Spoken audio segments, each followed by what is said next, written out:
Okay, so it's definitely overheating. So what I'm going to do is take this off again, and it looks like the thermostat's kind of hidden right there. So there's a couple bolts I'm going to take off and start doing some work on this and do a 180-degree thermostat, and of course do the whole coolant thing again, fill it up and get it back running and see how it goes. So I unscrewed a little bit right there with the flathead, and then a flathead over here, 10mm bolt. Undo this thing and just move it aside. Okay, so if I took that piece out that goes from the throttle body to the mass airflow sensor, and then took off this hose clamps right here that was belong here, and this one right here. If you're having trouble taking it out, use they have a special pick in which they call it like a hose pick, I believe it is, and you just stick it in there and it loosens it up if it's really tight. If not, just use like a flathead screwdriver, pry it out, and once you see some movement, just basically use your hands after that. Next, you're going to crack the two 13mm bolts.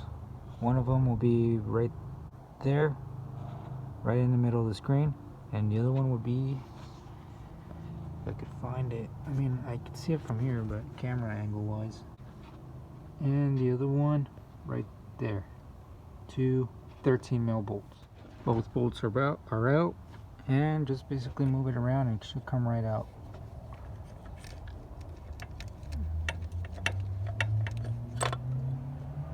There you go.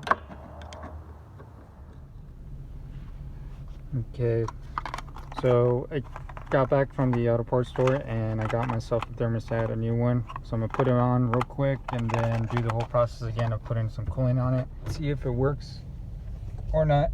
Hopefully it does. I'm pretty sure it will. Other than that, the only thing I could think of that's overheating, there's probably a clog in the radiator, some type of sensor that's not allowing. No, fans are kicking on, that's for sure. I got a feeling it will work, so we'll just have to wait and see. This is a new one, nice and shiny. It has a 180-degree opening, so it'll open up at 180 degrees. And then this one, I'm not sure at what temperature it opens, but I checked the compression, the spring on it, you could actually open it, so I'm not sure what the deal is, but we'll give this a shot right here and see if it works. There's another one that's at 195 degrees, and I decided to go cooler because I just want to, since we live here in Arizona, it gets really hot, over 100 degrees every single day over the summer, so might as well be safe with this. Okay, make sure you clean your connection right here. I'm just gonna rub it. All that gunk right there, it's not really excessive, so that should be fine. And then just put the thermostat inside there. Okay, there it is. Make sure it stays put, and then just go ahead and put the housing inside there, followed by the two 13mm bolts.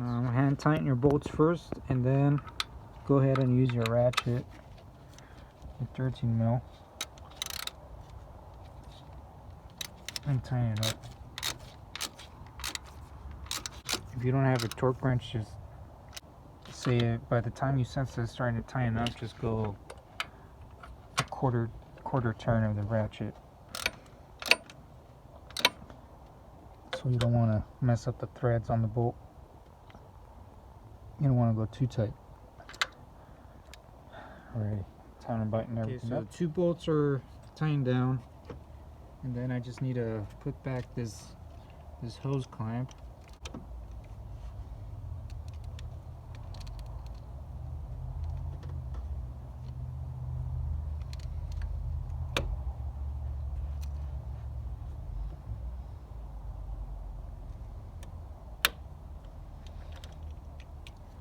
Good enough.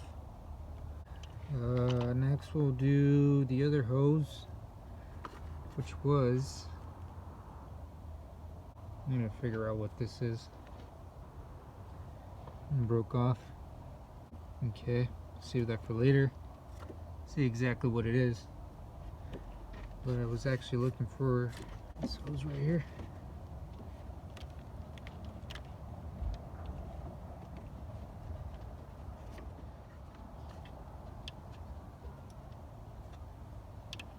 hoses that are connected to the thermostat housing.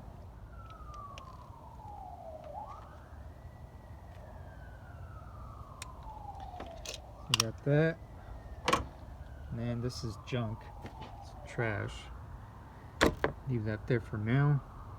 Next we'll do, let's see, both hoses are done. We'll do this tube of piping that goes from the mass flow air sensor to the throttle body. Actually, take it out, and then we'll do this connector right here. I mean, the bracket, we'll put it in there first, and then we'll put it on there. There we go.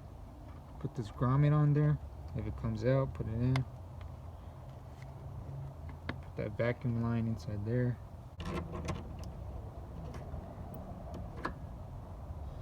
And this bolt right here will be a 10 mil, of course. 10 mil for everything. We use a flathead to tighten up these clamps. Connector hose, I would say.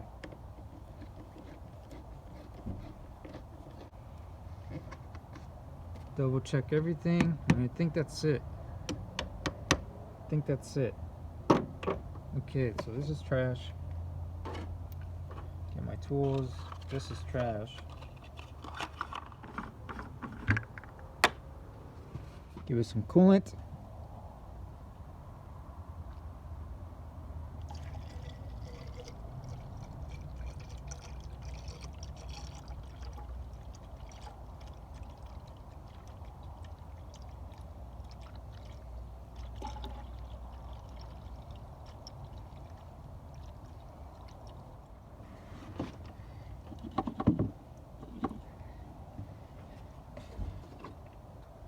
And we'll turn it on.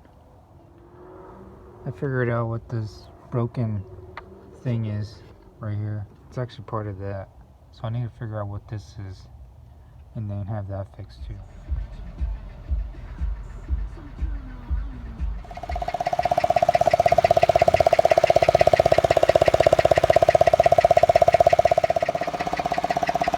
So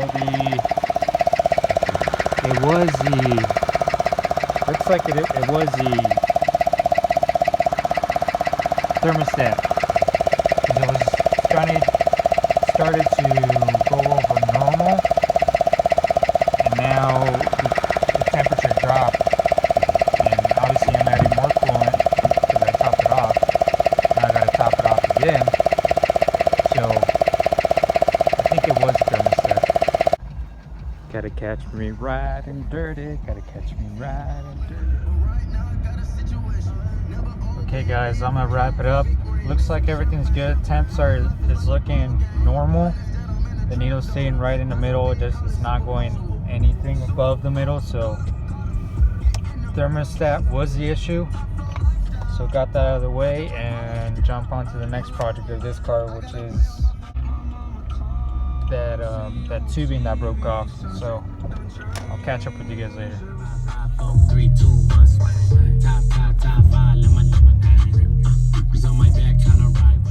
Status update on the XRS. Check engine light went, disappeared. So it probably had to do something with the hold on, let me make this turn. Had to do something with the coolant itself. So it went away.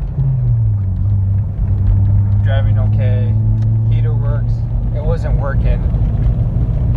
I went to the car wash, got the car washed. The heater wasn't working, so I'm thinking it, there was needed to be filled up or something with coolant. So once the car's cooled down, I'm gonna check up on the coolant right now. Probably sucked up a little bit more. There's probably some air in the system itself, so it got filled up, and now the heater's working. So I'm gonna check up on the coolant, and again, check engine light went away. Okay, so went to Walmart, got myself some oil, 5W30 Castrol, high mileage. You use a 14 mil socket to undo the drain plug right there, and then put your oil pan and loosen it. Some guys, I'm not sure why some people tighten it way too much. You're not supposed to, but I basically had to get myself a breaker bar, which you're not supposed to use the breaker bar, but some guys, man, some guys put a fresh M12 gasket, put one of these every single time in oil change. They're only like $3 for like a 4-pack. Next we'll do the filter, and these should be hand tight and should come out pretty easy.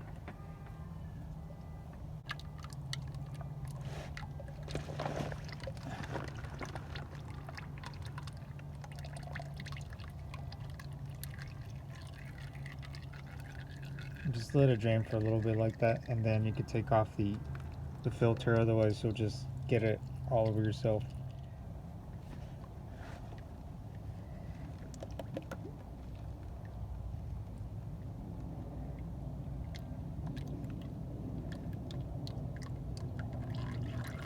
It's done draining just a bit, just clean it around the housing itself.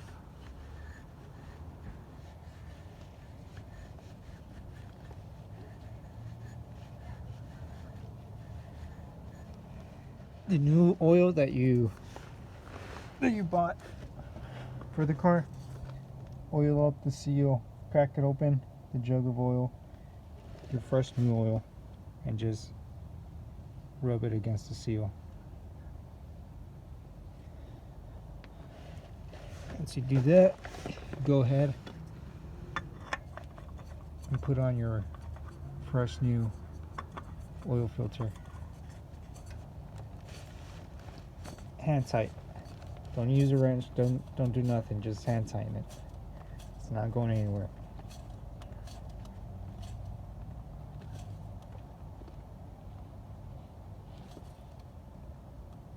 Alright, there we go. Part number PH3387 Apple.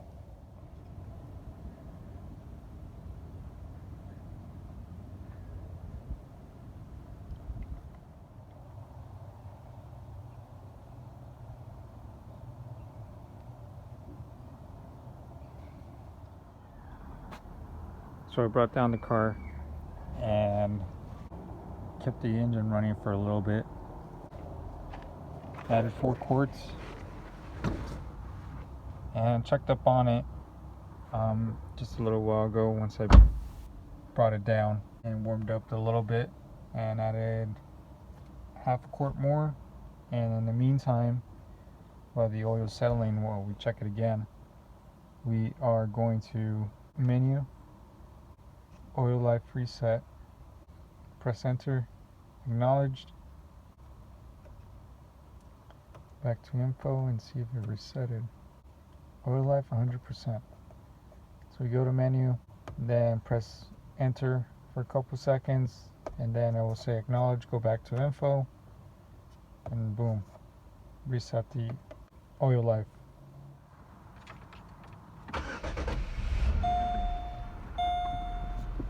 Okay, we're just gonna warm it up, and then I added half a quart more, and it seemed pretty good, but I'm gonna warm it up, let the engine settle, warmed up, and of course turn it off and check up on it again and see where the oil level's at a warm state while everything's at the bottom of the oil pan.